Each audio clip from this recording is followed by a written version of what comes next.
Praise the lord. అందరూ బాగున్నారా? Okay. అందరూ ఉదయకాల సమయంలో మరి ప్రార్థించారా? దేవునికి వాక్యమును ధ్యానించుకున్నారా? ప్రతి ఉదయకాల సమయంలో మనం దేవునితో మాట్లాడడం వల్ల, ప్రతి ఉదయకాల సమయంలో మనము దేవుని వాక్యమును ధ్యానించడం వల్ల మన హృదయాలకు నెమ్మది ఉంది. దేవుడు ఈ రోజంతా కూడా ఆయన కృపలో మనలను నడిపించాలంటే, ఈ రోజంతా కూడా మనం చేస్తున్న ప్రయాణాల దేవుడు కాపుదల మనకు ఉండాలంటే, తప్పకుండా ఉదయకాల సమయంలో దేవుని వాక్యమును మన హృదయంలో దాచుకోవాలి. దేవుని వాక్యం హృదయంలో దాచుకోవాలంటే వాక్యమును ఉదయాన్నే మనము చదవాలి. ఇలా వాక్యము చదవలేని వారు చదువు రాని వారు ఏం చేయాలంటే మరి ఉదయాన్నే వాక్యము వినాలి. దేవుడు కొన్ని ఛానల్స్ మనకి ఇచ్చాడు. టీవీ ఇచ్చాడు, అలాగే ఫోన్స్ ఇచ్చాడు. ఎన్నో ఇవన్నీ కూడా మనకు ఒక ఛానల్ మార్గములు ఏర్పాటు చేశాడు ఆయన మన కోసం దేవుడు కొన్ని మార్గాలతో ఆయన తెరిచాడు.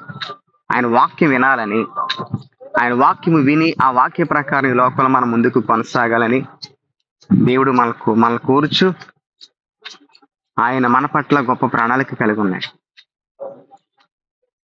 ఈ లోకములో దేవుడు ఒక్కొక్కరి పట్ల ఒక ఆలోచన కలిగి ఉన్నాడు. ఆయన అవి నెరవేర్చబడాలంటే తప్పకుండా మనందరం కూడా ఉదయాన్నే లేవగానే ప్రార్థన చేసుకుని దేవునితో మాట్లాడాలి.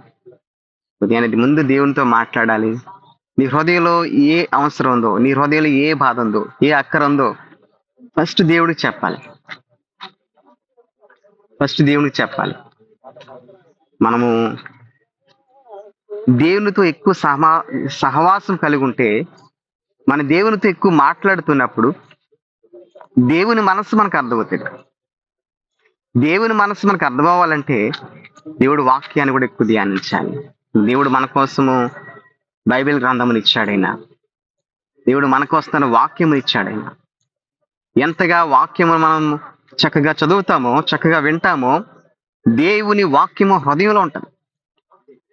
ఈ హృదయం అనే ఆ యొక్క పలక మీద వాక్యాలు ఉంటాయి గనుక అవి ఇప్పుడు కూడా నీకు అలాగా గుర్తొస్తూ ఉంటాయి. దేవుని వాక్యమే కదా మన మార్గంలో మనకి ఒక వెలుగులా ఉంటది. మనం వెళ్తున్న మార్గంలో దేవుడు మనకి ఒక వెలుగు, ఒక త్రోవలో మనకు వెలుగుగా ఉండాలంటే, మనం వెళ్తున్నప్పుడు ఒక లైట్ మనకు ఉంటేనే మార్గము మనకి చక్కగా తేటగా కనబడుతుంది చీకట్లో. అలాగే దేవుడు వాక్యము మనకి మన హృదయంలో ఉంటే గనుక మనం ఏ మార్గంలో వెళ్తున్నాం, ఏ విధంగా ఉన్నాం, ఏ విధంగా ఈ లోకంలో జీవిస్తున్నాం, మనం ఏ విధంగా మాట్లాడుతున్నాం అనేటువంటిది మనకు అన్నీ అర్థమవుతాయి. దేవుడు వాక్యం మనలో లేకపోతే మన చీకట్లో మనం వెళ్తున్నట్టు ఉంటది. మన ప్రయాణం లైట్ లేకుండా బండి ప్రయాణం చేస్తే ఎలా ఉంటుందో, లైట్ లేకుండా కారు ప్రయాణం చేస్తే ఎలా ఉంటుందో, అలాగే ఈ లోకంలో మనం ఉంటాం. కాబట్టి తప్పకుండా ఈ లోకంలో మనం ముందు కొనసాగాలంటే ప్రార్థన, దేవుడు వాక్యము తప్పకుండా మనలో ఉండాలి. తర్వాత స్తుతి తప్పకుండా దేవుని స్తుతించాలి. చక్కగా అనేక మంది పాటల తలాంత కలిగిన వారు ఉన్నారు. చక్కగా పాటలు పాడతారు. చాలా మంది చక్కగా పాటలు పాడి దేవునికి నామాన్ని మహింపరచాలి. కొత్త పాటలు నేర్చుకుని దేవునికి నామాన్ని మహిమ తెచ్చేవారిగా ఉండాలని దేవుడు మనందరినీ కూడా కోరుచున్నాడు.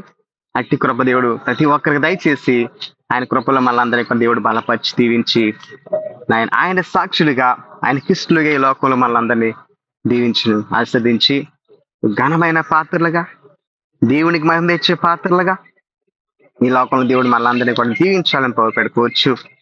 దేవుని యొక్క సేవకునిగా కోరుచున్నాను. దేవుడు మిమ్మల్ని అందరినీ దీవించి ఈ నెలంతా కూడా, ఈ సెప్టెంబర్ నెలంతా ఆయన కృపలో భద్రపరిచి ఆశీర్వదించును గాక. Amen. Thank you so much. Be the light. Amen.